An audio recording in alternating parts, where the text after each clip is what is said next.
Hey everyone, welcome back to another video, this time on the wide-body A340-500, an aircraft that really you don't see in operation anymore, at least not that much.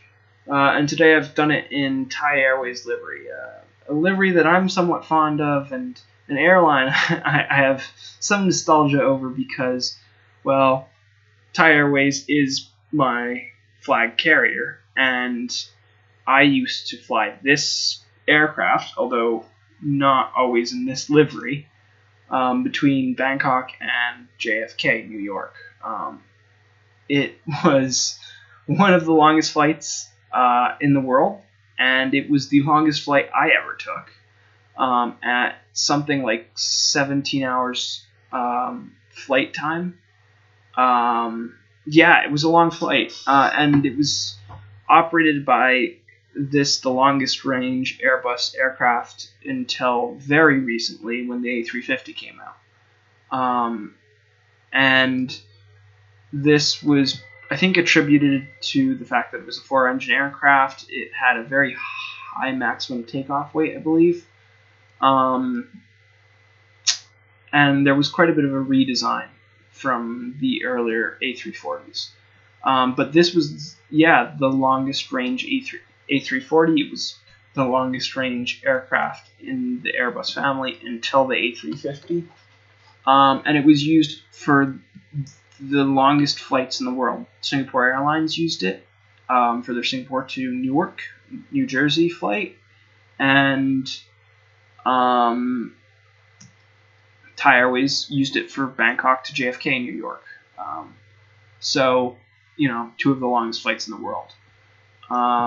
Though both airlines ceased operations of the A340-500 in around 2012, 2013. Thai Airways 2012, Singapore 2013. Due to a culmination of reasons, really.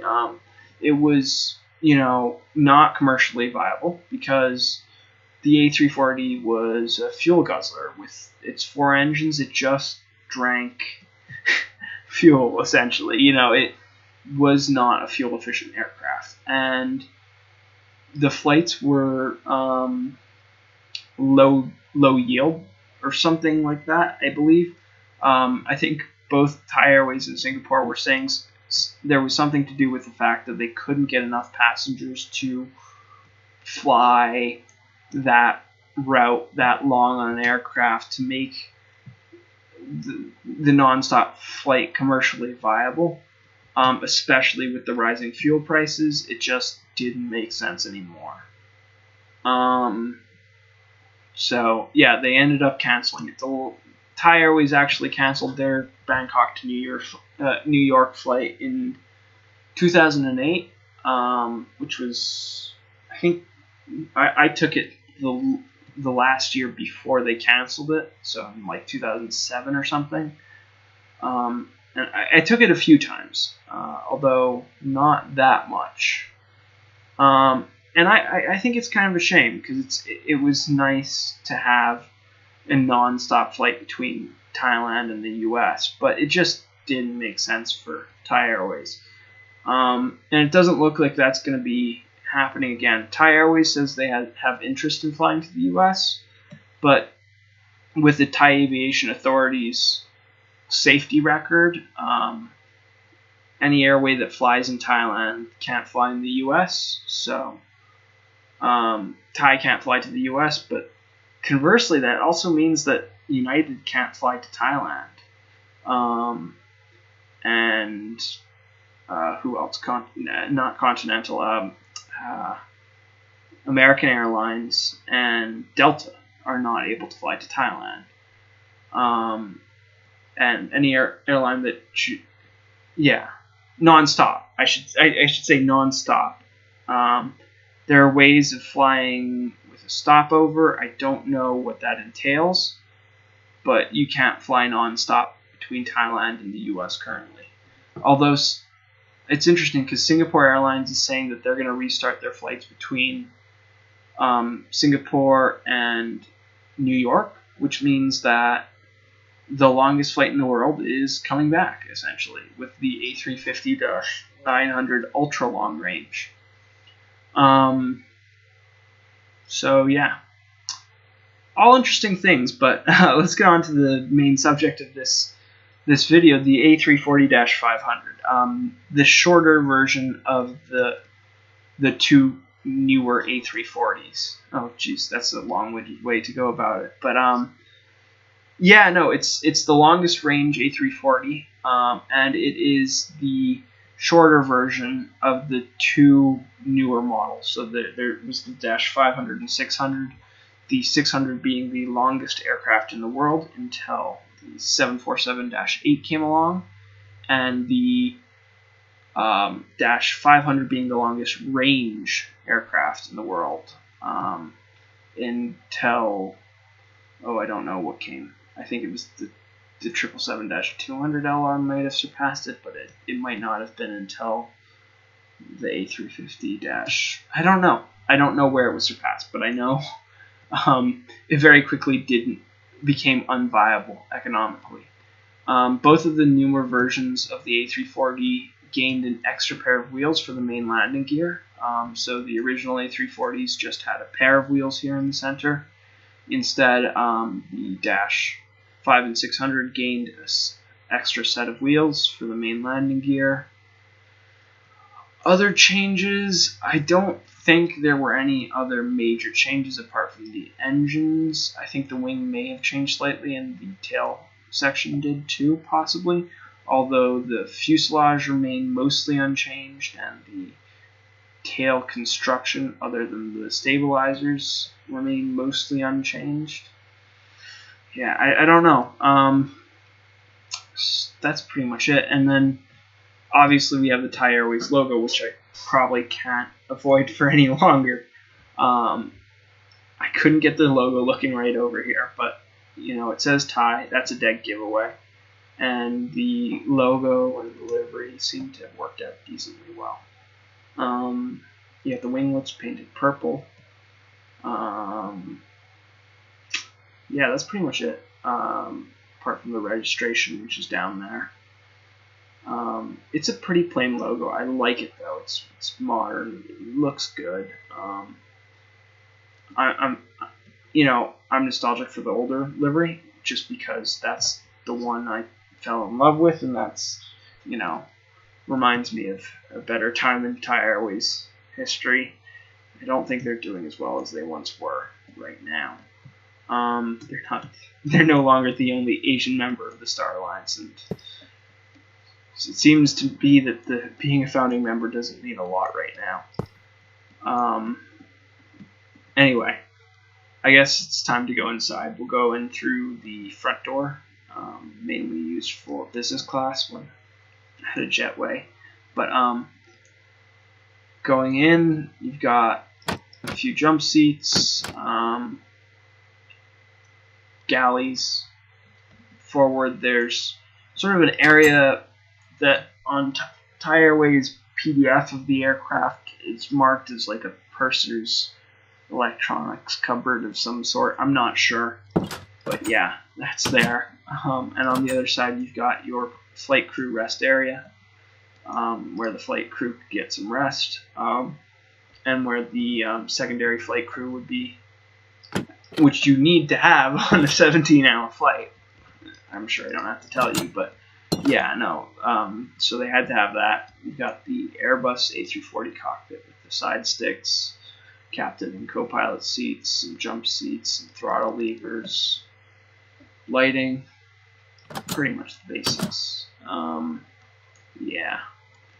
Moving aft a bit more, you've got a lavatory mirrored on both sides, so it'll be pretty much the same going backwards. You've got a lavatory. You've got business class seating in a 2-2-2 configuration. They aren't lie flat beds. I actually found out. I for the longest time, I never flew in this section of the aircraft. I barely ever came up here. I think I was allowed into the cockpit once, which probably stoked my love of aviation. Is that the right word? Yeah, anyway. it's late here. I can't think straight. Yeah, no. I had thought for the longest time that they were lie flatbeds because Thai Airways had, decent. It was a good airline. It is a good airline, but the seating, it had to be good on a 17-hour flight, and they had a lot of it because this is where they made their money, and this is how they kept the flight going for how long they did. If they didn't have this much business class, I don't think they could have afforded to fly this flight. Here is the first asymmetric feature where you've just got one business class seat here. On that side, you've got two. You've got a galley here. This is also another asymmetric feature of this cabin. There is a closet on this side, although it doesn't extend through to the other side, so there isn't one on the other side. Here you've got the main door with some jump seats, another galley, more mirroring pretty much. This would be where most people would enter through, myself included. Moving back, you've got more lavatories, more closet space, more business class. This is bringing back memories of how business class heavy this aircraft was. It took me looking at the floor plan and seeing the aircraft again to remember. But getting on this aircraft, you walk through a lot of business class to get to your seat. But I mean, like I said, they had to make their money somewhere, and this is the only reason that I was able to fly back there, probably.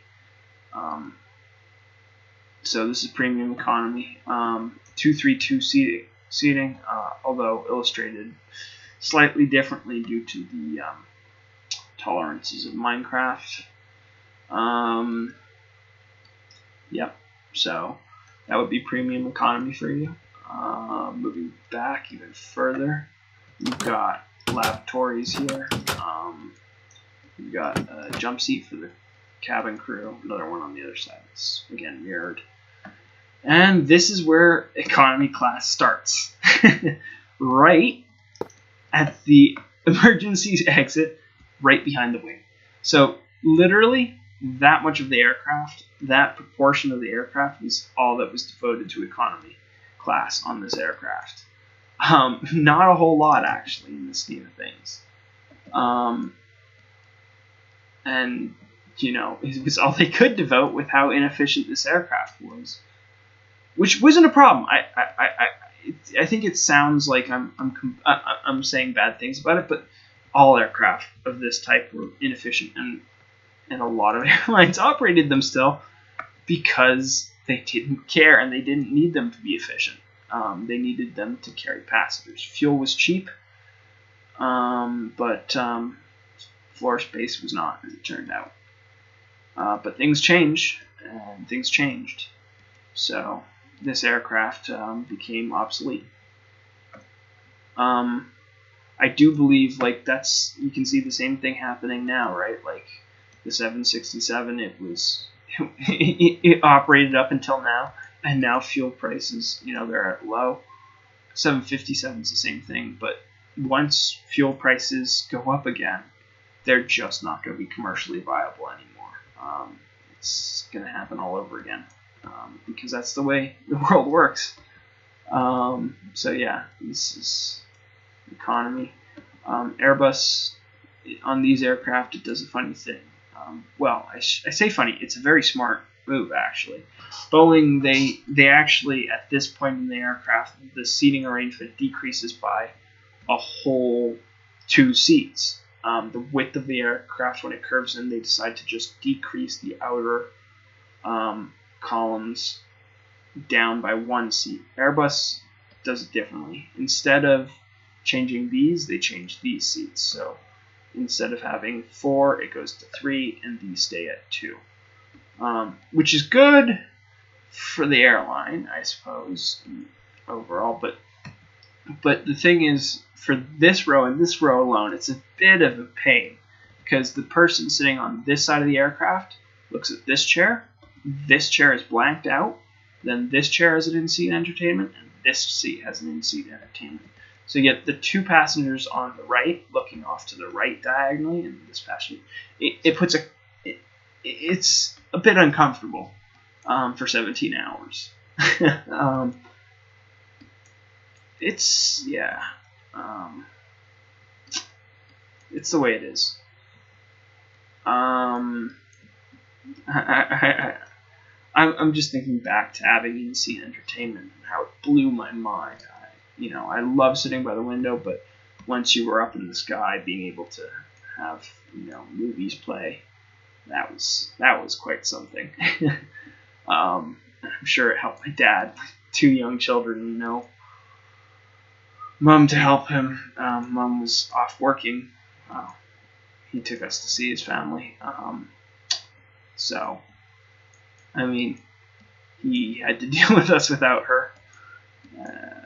She only got a little time off work, but fond memories. Where my love of aviation started again. Rambling, but nostalgia and the whole reason this is happening is this. Lavatories mirrored on either side. Galley here. Crew jump seat here. More galleys. Aft galley. Massive galley. Say that as many times as I can there. Another jump seat. And finally, you have the final rest area, which is for the cabin crew. Going down, it's very tight. I'm going to illustrate that to you by breaking this block and showing you that is the outside of the aircraft. There is not a lot of space. There are many more berths than this. I think I'm missing at least 1, 2, 3, 4, 5, I think, so 5 or 6 of the berths that should be down here, but this is all I could fit in the limited space I had. There are 2 lavatories. That's basically it. There's not a whole lot of information on this. The pictures aren't great. The Airbus aircraft, these earlier wide-body jets used a crew rest area that could be removed. It was, I think, somewhat akin to like 2 cargo boxes that could be added or removed depending on whether or not you were using it as a long-haul aircraft. So it was handy, but it did obviously eat into your cargo space. So there was that to contend with as a trade-off to having it as a removable thing. Whereas like the 777 had the crew rest area above the cabin, and the 787 does, and now the A350 does as well. I think you can kind of hear I'm a bit tired now, but I hope you enjoyed that one. It's a big one for me, and it's one I'm proud of and I'm happy with. I might come with another video on this aircraft if I do the older livery, because that was the one I flew on more, and that was the one I was introduced to, and that's the one that, again, love of aviation, where it all came from. So I might be doing that. Don't count on it, though. I have a lot of other aircraft to do, and I'll probably get to them first, but this was a big one for me, and I hope you enjoyed it. I really think this is such a cool aircraft. There's nothing like seeing those massive 4-engine aircraft. They're so cool. The A380, the 747, the A340s, and I uniquely love the look of the -600 variant of this being the longest passenger aircraft until the 747, and it's the longest single-deck passenger aircraft still. It's a spectacular sight to behold. Yeah. Anyway, if you enjoyed this one and you like this aircraft, please leave a like. Leave a comment to tell me what you think. And I've been meaning to say for a while that, those downloads for these worlds, they're all down in the description below. They link to the Planet Minecraft where I have the worlds posted for you guys to download. I try and get on that as quickly as I can, but if you ever want to download them, just go down there and have a look. Anyway, I hope you enjoyed this one. I look forward to seeing you in the next one. Leave a like, comment. See you next time. Bye, guys.